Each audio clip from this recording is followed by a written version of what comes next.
and welcome back to Chuck's Corner, where I share real stories from CNC manufacturing.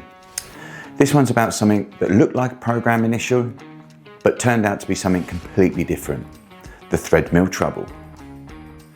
We were cutting a batch of 4140 steel parts with a tight tolerance internal thread.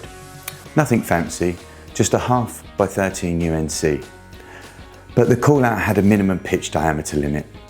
Everything was dialed in: verified toolpath, correct cutter comp, fresh tool. First part looked good, until inspection. The threads were undersized, too tight to gauge properly.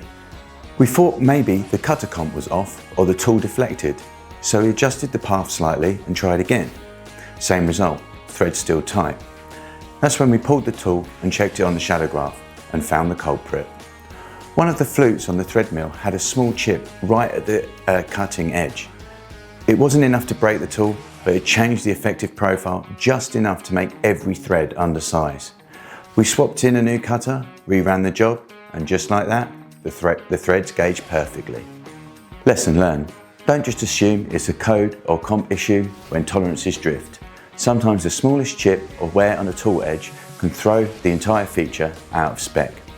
A quick visual inspection can save hours of unnecessary troubleshooting.